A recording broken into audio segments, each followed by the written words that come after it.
Hola, ¿qué tal? Hoy vamos a mantener una pequeña charla con el profesor Armando Sánchez Novoa como parte de los conversatorios para la materia de etimologías grecolatinas del español.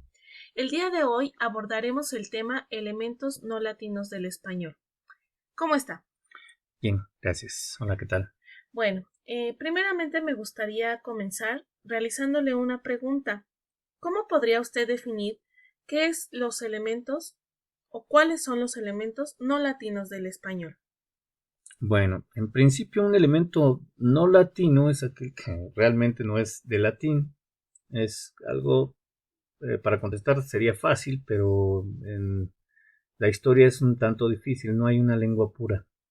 El hablar de estrato, que es el latín, lo básico, el estrato, se ha formado con muchas capas de lenguas, ¿no? Pero generalmente el latín o cualquier lengua que se precie de ser estrato tiene que tener como mínimo unos 500 años de consolidada.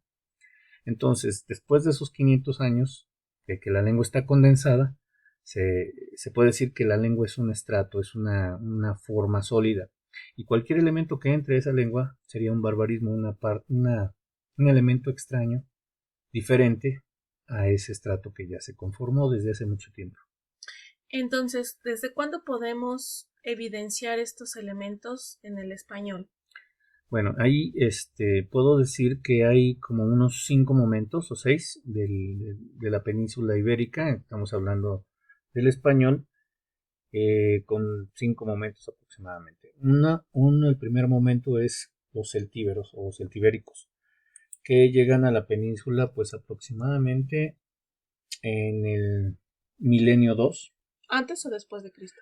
antes de Cristo, 2 milenios antes de Cristo, llegan pueblos a la península ibérica, celtas, e incluso podríamos hablar de fenicios, ¿sí? Los fenicios, celtas, todos estos pueblos marinos, o sea que eran marítimos porque rondaban las orillas de la península y se van asentando algunas colonias en España.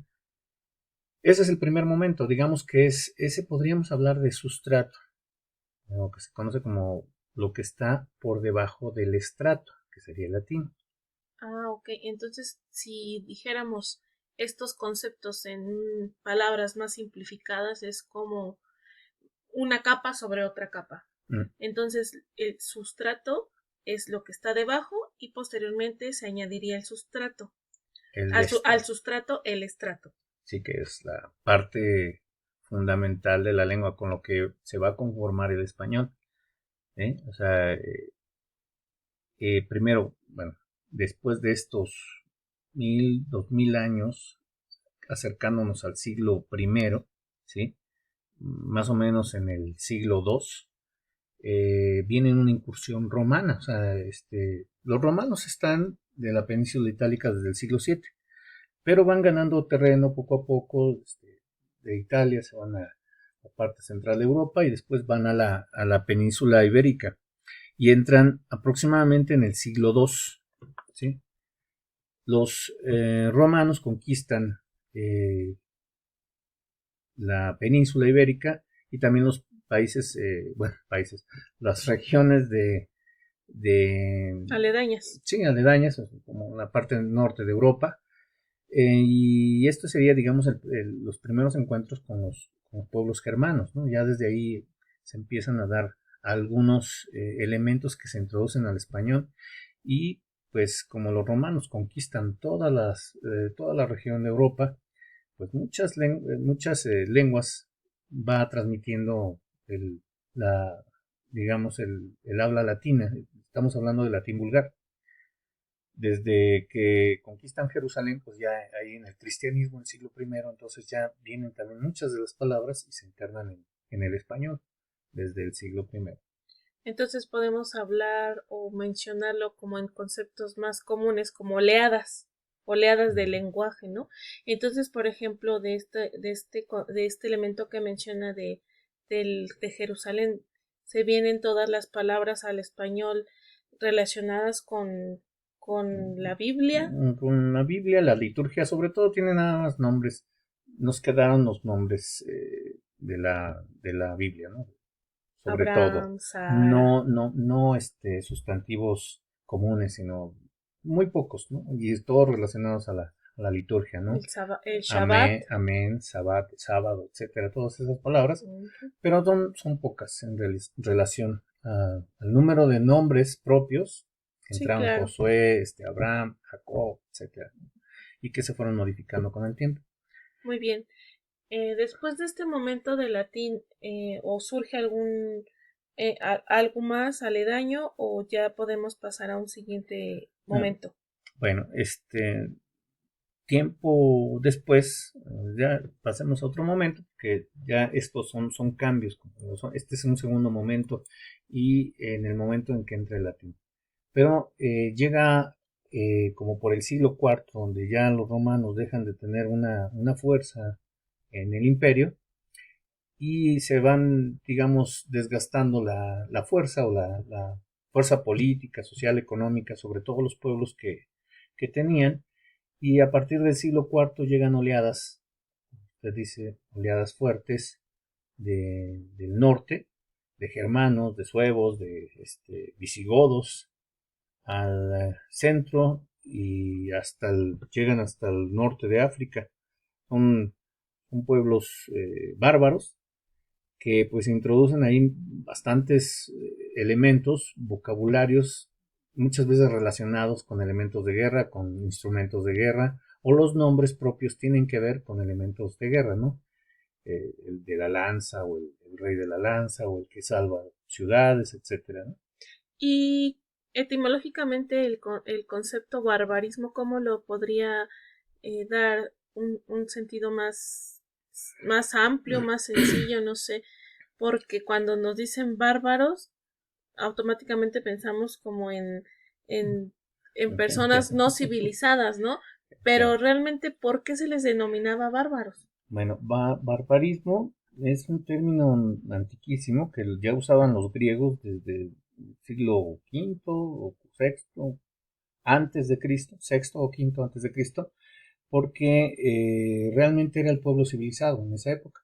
Y todo lo demás, todo lo que estaba alrededor, sirios, etcétera, macedonios, todo esto, estos pueblos, ellos escuchaban bar, o sea, es realmente una palabra etimológica, Onomatopéyica. onomatopéyica, que con el sonido ellos escuchaban pues le decían barbar, los bárbaros, ¿no?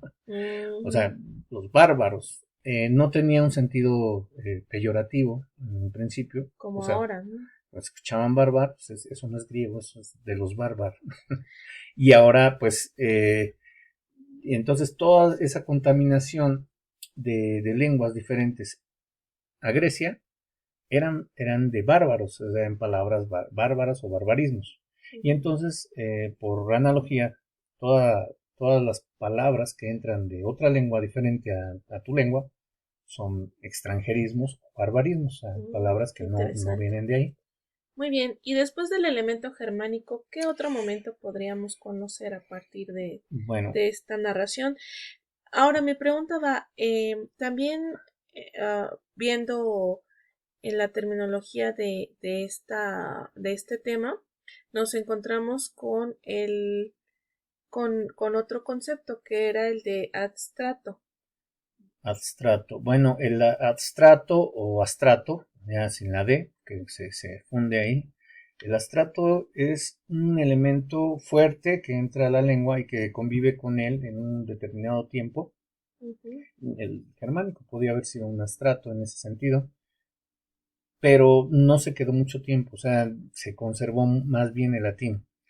Astrato podríamos llamarle siglos más tarde, cuando llegan los árabes a la península, por el sur de la península, llegan los árabes y empiezan a adentrarse en la península, a tener ciertas incursiones y pues ahí se quedan unos 8 siglos dominando, digamos, a la España romanizada, ¿sí? O la España que hablaba latín en ese momento.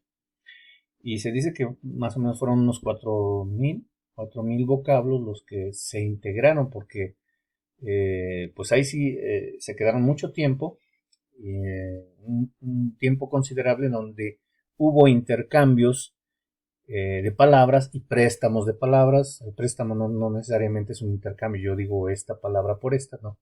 Eh, y en ese lapso de tiempo se puede decir que es otro momento importante de la península, donde el español, bueno, más bien el latín, se nutre de estos vocablos. A la par de la incursión de los árabes, se comienza a dar el fenómeno llamado romanceamiento o romance de las distintas territorios que dominaron los romanos a las lenguas romances. O sea, fueron como los romanos conquistaron toda Europa y en cada región había sustratos diferentes, pues el sustrato daba a veces ese pequeño cambio en el dialecto, o sea, en el dialecto, en el latín hablado, ¿no? Ahora que mencionaba del elemento árabe, parece un tanto curioso que dominaron 8 siglos, pero no impusieron la lengua. Entonces esto nos lleva a pensar la fuerza que tenía el español. El latín. Sí. Bueno, el latín y que posteriormente se empezó a llamar castellano. En la península ibérica había varias regiones, la región de Aragón, de Andaluz, la región de León, la región de Castilla. La región de Castilla fue la que predominó y fue creciendo poco a poco por cuestiones políticas, económicas, se ensanchó. Y en todo ese periodo de la expulsión de los árabes, que fue como en el siglo XII después de Cristo, hasta el XV, ¿no? Que es el siglo de oro español, donde ya el español se consolida, ¿no? Pero pasaron también mucho tiempo para que pasara del latín al español. Y aquí, ojo, nada más quiero decir algo. El sustrato se quedó, el habla latina se quedó. Lo que hubo fue una transformación fonética, pero no dialectal, no de vocablos, sino de sonidos. Esto es lo que más o menos ven los alumnos en la primera unidad. O sea, los cambios que fueron de latín al castellano y después o posteriormente español, ¿no? De acuerdo. Entonces, bueno, perdón, nos decía que las lenguas romances vendría siendo el quinto momento. Más o menos, sí. Hay otro momento importante, ya digamos que para terminar esto, es cuando llegan digamos, los españoles llegan a América y conquistan América y hay otro astrato importante. Este astrato es el de las lenguas amerindias o americanas, o el elemento americano, como le llaman, donde fundamentalmente se nutrieron de las lenguas caribe, de Cuba y todas estas islas, y el náhuatl, el azteca, es el náhuatl, el maya, el inca, fundamentalmente. Bueno, y al sur después, con todas las demás lenguas de América, se empezó hubo un astrato importante aquí. O sea, para los españoles, el árabe, para los americanos, para los que de la Nueva España, los españoles de la Nueva España, todas estas lenguas, ¿no? Muy bien, sí es interesante, ¿no? Cómo se va consolidando el lenguaje a través de los siglos.